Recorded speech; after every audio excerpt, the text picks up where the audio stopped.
नमस्कार, math number में मैं तुषार आपका बहुत बहुत स्वागत करता हूं। और आज हम करेंगे अपना क्यूओडी का पार्ट 9, जिसमें हम करेंगे एक राइट एंगल ट्रायंगल का बहुत शानदार क्वेश्चन जो कि प्रीवियस ईयर सीएचएसएल में आया हुआ है ऑलरेडी। और देखेंगे उसके कुछ दो मेथड। एक मेथड तो वही है कि भाई मैं बताता हूँ कि एक स्टैंडर्ड मेथड की बच्चा किस तरीके से फॉर्मूला लगा के अप्रोच करता है, और एक आपको पता ही मेरा स्टाइल है कि मैं एक हट के मेथड बताता हूँ हमेशा, है ना, कि भाई और क्या अलग हो सकता है इस सवाल में।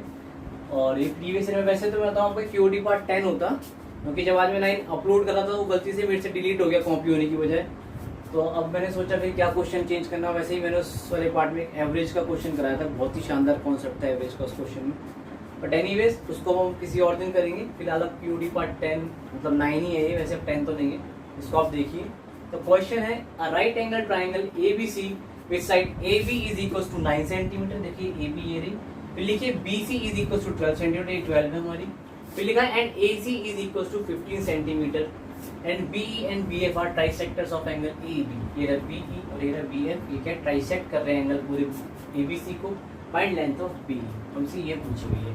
तो आपको मेरे ट्राइसेक्ट वर्ड का मतलब पता होना चाहिए। तो क्या होता है ट्राइसेक्ट वर्ड का मतलब है कि किसी भी चीज को 3 इक्वल पार्ट में डिवाइड करना। अब यहाँ एंगल डिवाइड हुआ था 3 इक्वल पार्ट में, 90 डिग्री में डिवाइड हो गया 30 30 30 में। पहली चीज ये। अच्छा ऐसा आप देखेंगे मैं काफी थका हुआ भी लग रहा हूँ आपको, क्योंकि वैसे बताऊंगा रात के बज रहे हैं 11:30 से भी शायद ज्यादा, और थकान हो ही जाती है। वैसे भी दिन में तो घूमना पड़ता है हमें भी।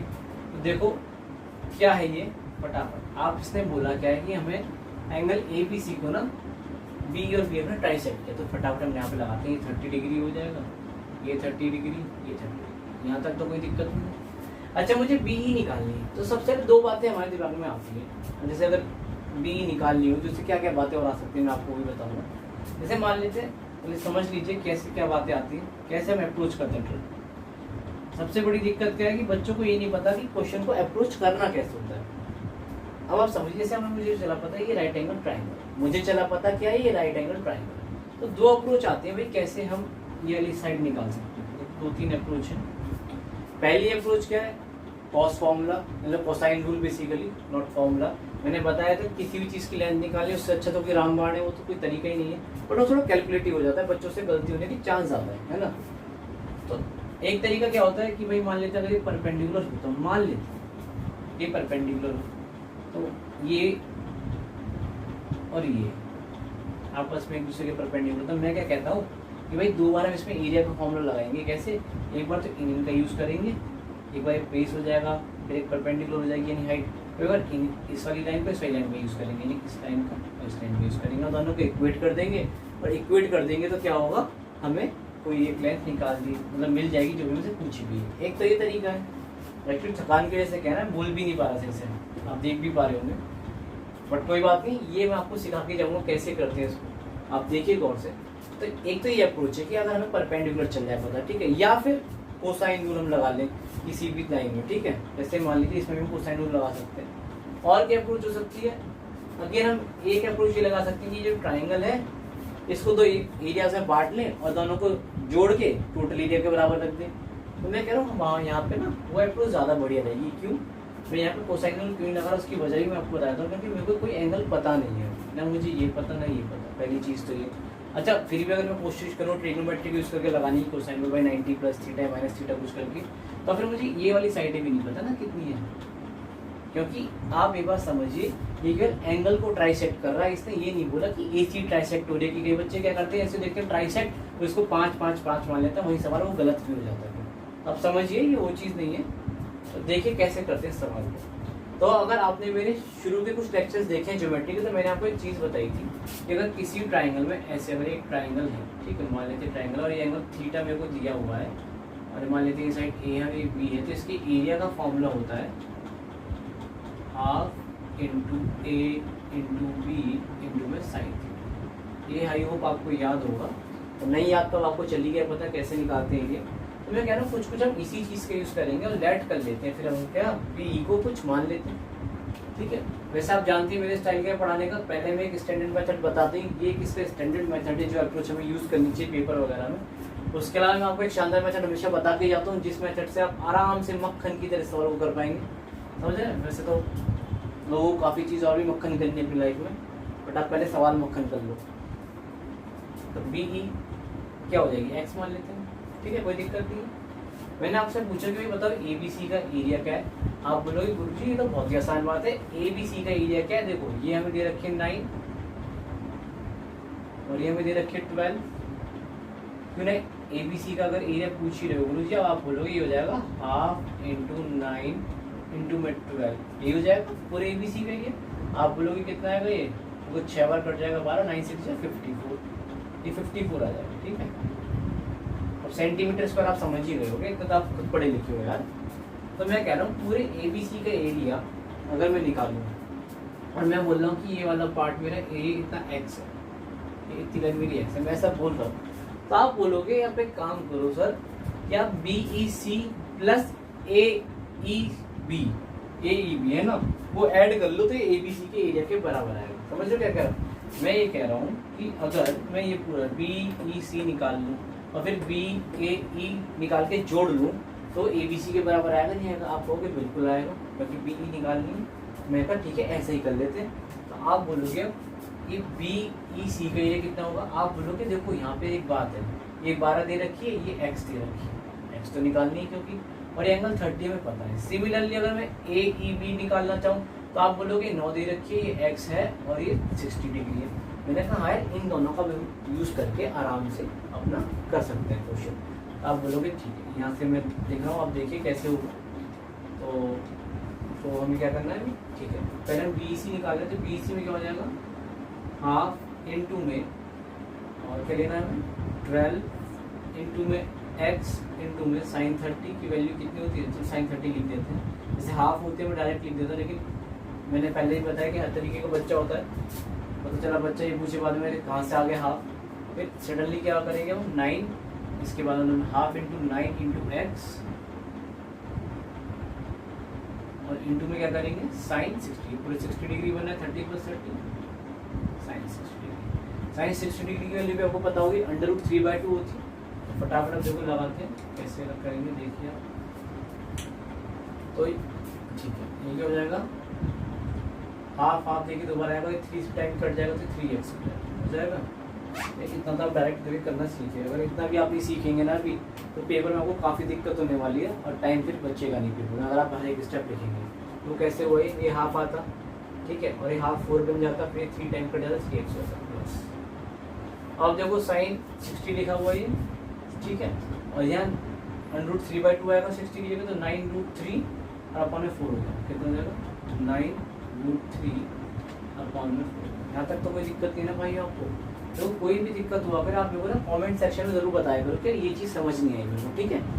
अब ये पूरा जो एरिया आया है, क्या ये मेरे 54 के बराबर नहीं है, आप बोलोगे बिल्कुल है। मैं यहाँ पे इक्वेट कर देता हूँ 54 के बराबर, ताकि आपको दिक्कत ना, यहाँ पे ठीक है, यहाँ तक तो कोई दिक्कत नहीं भाई हो। अब आप एक चीज़ और बोलोगे मेरे को, अच्छा चलो 4 ना मैंने गलत कर दिया, एलसीएम लेना ही पड़ेगा वहाँ, क्योंकि ये भी x है ना, x तो निकालना है हमको। आप बोलोगे 4 इधर भेज देते हैं, और ये एलसीएम लोगे तो 12 आएगा, ये 9 आएगा, और अगेन वो 4 कॉमन आ जाएगा, समझ रहे हो ना, वो 4 कॉमन आएगा तो क्या जाएगा 3√3x। अब देखो मैं करके दिखाता हूँ, आप भी कंफ्यूज ही रहोगे, मुझे पता है। अब देखो 3 कॉमन ले लो आप, इधर बचेगा 4x प्लस 3√3x बराबर 54 × 4। 3 से कितना कट जाएगा, 18 टाइम कट जाएगा, तो कितना हो जाएगा x की वैल्यू, अगर मैं x भी कॉमन ले लूँ तो x आप बोलोगे यहाँ से कितना आएगा, बोलो जी 18 4 = 72 अपॉन में 4 + 3, ये मेरा क्या है आंसर। अब पता है सबसे बड़ी बात है, पेपर में और भी ऑप्शंस थे, पेपर में और ऑप्शन क्या थे इस क्वेश्चन में बता दूँ।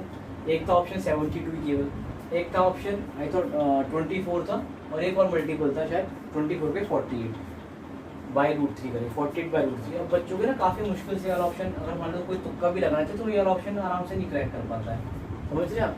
तो इस तरह के क्वेश्चन करने के लिए ना आपको प्रॉपर मेथड पता ही होना चाहिए, ठीक है। तो ये तो था एक इसका स्टैंडर्ड मेथड कि भाई किस तरीके से आप क्वेश्चन को देख सकते हैं, कि किस तरह से आप क्वेश्चन को मतलब टैकल करेंगे पेपर में। बाकी इसके अलावा मैं आपको एक और शानदार मेथड बता रहा हूँ, जिसमें थोड़ा सा ट्रिग्नोमेट्री का यूज़ करेंगे। और ट्रिग्नोमेट्री में कोई बहुत हार्डकोर ट्रिग्नोमेट्री नहीं, केवल tan थीटा का यूज़ कर रहे हैं, कोई ज़्यादा कुछ नहीं। और देखिए उससे फिर ये सवाल कितना आसान हो जाएगा, मतलब इतनी जो कैलकुलेशन करी है ना हमने उसमें कुछ भी नहीं करनी पड़ेगी आपको। आप पहले देख लो एक बार सॉल्यूशन, इसके स्क्रीनशॉट वगैरह ले लो, अगर किसी को कोई दिक्कत है तो बाद में कोई दिक्कत तो समझना है। वैसे तो मेरा ये मानना है कि अगर आप वीडियो देख रहे हो ना तो आपको स्क्रीनशॉट की भी क्या ज़रूरत है, आप पीछे कर लो वीडियो को 2 मिनट के लिए, वहाँ से देखो सॉल्यूशन में से। वीडियोज़ का फ़ायदा यही होता है कि आप बार बार किसी भी चीज़ को देख सकते। अब देखो इसका एक करते हैं दूसरा मेथड से, जैसा कि मैं हमेशा बताता हूँ आपको एक अच्छा सा मेथड तो कैसे करेंगे, कैसे इसमें हम ट्रिग्नोमेट्री का यूज़ कर सकते हैं। आप एक बात बताओ, अच्छा अब हम सेकंड मेथड है एक्स हटा देते हैं, अब हम एक्स नहीं मानेंगे, ये हटा दो, ये हटा दो। मैं ये कह रहा हूँ कि अगर मैं एक पल के लिए, आप मान लीजिए बी एफ नहीं है, एक पल के लिए बस कह रहे हैं बी एफ नहीं है, आप ऐसा मान लो 30 डिग्री है, एक पल के लिए आप ऐसा मान लो कि बी एफ है ही नहीं, ऐसा इसको हटा दिया, ठीक है मैंने हटा दिया। और अब मैं ये कह रहा हूँ कि अगर आप बी सी के एक पैरेलल लाइन ड्रॉ कर लो यहाँ से एक पैरेलल जो कि ई पे आके ज्वाइन करे, तो आप बोलोगे हाँ सर बिल्कुल कर सकते हैं, यहाँ से आप ऐसे ज्वाइन कर लो लाइन, एक लाइन ज्वाइन इसमें एक्चुअली क्या है ना, मेरे से ना बोर्ड वगैरह पर भी लाइन बनानी आई नहीं है, मुझे ऐसे ही करना पड़ता है, डॉट डॉट डॉट खींच के काम सारा, ठीक है। अब आप बोलोगे अगर एक पैरेलल जैसे ये 90 था तो ये भी 90 होगा कि नहीं होगा, यहाँ तक तो कोई डाउट नहीं ना बच्चों। अब एक बात बताओ, अब अगर ये एंगल थीटा होगा तो आप जानते हो ये वाला भी मेरा थीटा ही होगा, क्यों होगा, क्योंकि ये दोनों एंगल मेरी सिमिलर है। कैसे सिमिलर है, ये दोनों में कॉमन है और ये 90-90 है। आपको पता होगा कोई भी 2 ट्राइंगल सिमिलर हो जाते हैं जब उनके कोई भी 2 एंगल आपस में बराबर आ जाए, ठीक है। अब ये थीटा ये भी थीटा होगा, यहाँ तक तो कोई दिक्कत नहीं है बच्चों। अब आप एक बात बताऊँ मेरे को, अगर मैं टेन थीटा आपसे पूछूँ पूरे ट्राइंगल में ए बी सी में, और फिर मैं आपसे कहूँ टेन थीटा ए इसको डी मान लो, ए डी में, तो आप आराम से निकाल पाओगे नहीं निकाल पाओगे, बिल्कुल निकाल पाओगे। तो मैं वही कह रहा हूँ, हम इसी चीज़ का यूज़ करते हुए ना देखो ट्रिग्नोमेट्री से कितनी आसानी से सवाल को कर लेते हैं। अगर मैं इसको एक्स मान लेता हूँ, किसको, ये डी बी को लेट कर लेते हैं अब 1 मिनट के लिए कि लेट मेरे पास डी बी क्या है, एक्स। अच्छा मैंने आपको और भी बहुत सारी चीज़ें पढ़ाई थी, इसमें से एक चीज़ ये भी मैंने पढ़ाई थी आपको कि जैसे जब हमारे पास एंगल 30 डिग्री का होता है, 60 डिग्री का होता है, जैसे अब इस वाले ट्राइंगल में देखो, इन ट्राइंगल डी बी, अगर मैं फिर ट्राइंगल डी बी ले लूँ, इसमें मैंने एक्स मानी है, ये वाला पार्ट मैंने क्या माना हुआ है, एक्स माना है, ठीक है, एक्स माना हुआ है। तो आप थोड़ा एक्स का सही से नहीं बना, इसको और क्लियर बना देते हैं ताकि बच्चों को देखने में दिक्कत हो। ये एक्स माना है, तो आप एक बात बोलेंगे सर अगर आपने एक्स माना है और एक 60 डिग्री पूरा एंगल बनना है, तो ये 60 डिग्री बनना है ना, प्लस 60 डिग्री, तो आप बोलोगे जो साइड्स का रेशियो होता है जब एंगल 60 डिग्री होता है वो √3 मतलब परपेंडिकुलर √3 बेस 1 और हाइपोटेनस 2 का होता है। तो आप मैं बोलूँगा बिल्कुल यही होता है बच्चा। तो आप बोलोगे डी बी तो मेरे पास एक्स है, तो आप बोलोगे डी ई कितनी आएगी, आप बोलोगे √3 एक्स आ जाएगी, आ जाएगी। और आप बोलोगे डी ई कितनी आ जाएगी, आप बोलोगे 2x आ जाएगी, यानी हमें ऊपर 2x की वैल्यू फाइंड करनी है। तो देखो कैसे करते हैं फटाफट इस सवाल को। आप देखो टेन थीटा इन पूरे ए बी सी, ठीक है, in triangle of A B C देखिए आप, इन ट्राइंगल ए बी सी बड़ा बड़ा लिखता हूँ, ठीक है।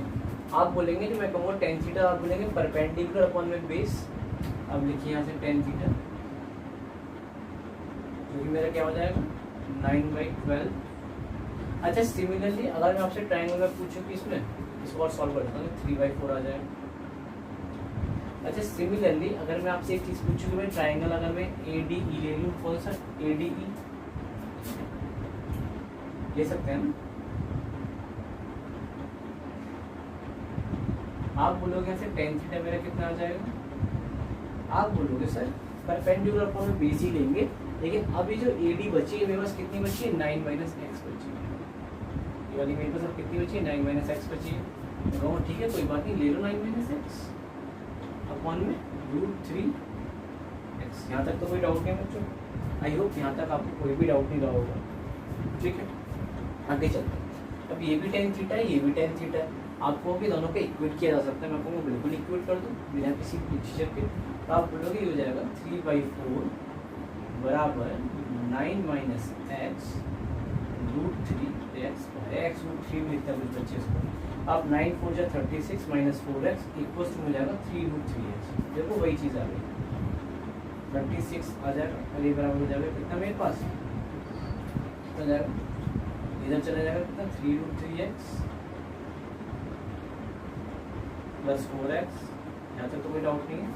और इसको फिर आगे क्या लिख सकते हैं, 36 बराबर x कॉमन ले रहा हूँ मैं, ये कितना हो जाएगा 3 रूट 3 प्लस। अच्छा ये अभी जो x की वैल्यू यहाँ से कितनी आ जाएगी, आप बोलोगे यहाँ से x की वैल्यू मेरी आ रही है 36 अपॉन में 3 रूट 3 प्लस 4, ये आ रही। अब आप बताओ मेरे को निकालने के b कितनी हुई 2x है, यहाँ से b कितनी हो जाएगी मेरी ट्वाइस इंटू 36 अपॉन में 3 रूट 3 plus 4 which is again equals to 72 upon में 3 रूट 3 प्लस 4। आई होप आपको ये वाला सॉल्यूशन पहले वाले से ज़्यादा अच्छा लगा होगा जिसमें हमने कुछ नहीं करा। वैसे देखो यहाँ तो मुझे काफ़ी कुछ लिखना पड़ता है, अदरवाइज अगर आपको पेपर में करना है पता है क्या करोगे, आपको इतने की यहाँ तक तो कोई ज़रूरत नहीं थी। मतलब आप डायरेक्ट कहते हैं अच्छा भैया tan थीटा इसमें भी आ रहा है, tan थीटा इसमें भी आ रहा है, आप डायरेक्ट लिखते हैं 9/12 यहाँ से लिखते हैं आप फिर समझ 9/12 जिसका रेशियो 3:4 आता है इक्वल्स टू 9 माइनस एक्स। अब देखो ये बहुत बेसिक चीज़ है कि आपको 60 डिग्री का वो पता होना चाहिए कि भाई ये रूट 3 होता है, 1 होता है, 2 होता है, तो ये आपको पता होनी चाहिए बेसिक चीज़ें। तो आप पेपर में डायरेक्ट यहाँ ये सारे स्टेप से कर सकते थे, ठीक है। उसमें मैंने देखो हर एक चीज़ काफ़ी खोल के लिखी है, अदरवाइज पेपर में बच्चे को इतना आना चाहिए कि वो 1-2 स्टेप स्किप करके डायरेक्ट आंसर तक पहुँच सके। आई होप आपको इस क्वेश्चन का सॉल्यूशन काफ़ी पसंद आया होगा और ये सेकंड वाला सॉल्यूशन ज़्यादा बेटर लगा होगा पहले वाले से। तो अगर आपको अच्छा लगा है और तो फिर इसको आप शेयर कीजिए अपने दोस्तों के साथ, लाइक कीजिए, लाइक ना भी कीजिए तो भी कोई दिक्कत नहीं, लेकिन शेयर जरूर कीजिए ताकि लोगों को चल सके पता, उनको भी बेनिफिट हो इन चीज़ों का कि कैसे पेपर में क्वेश्चन आते हैं और कैसे उनको फिर अटेम्प्ट करना होता है, ठीक है। तो फिर लेता हूँ मैं आपसे अलविदा। और इस वीडियो में मुझे पता है काफ़ी मेरी एनर्जी डाउन रही है, उसके लिए आई एम सॉरी। अगली वीडियो में मैं पक्का अपनी एनर्जी को बरकरार रखूँगा पीक पे। तो मिलते हैं फिर अगले सेशन में। Thank you so much.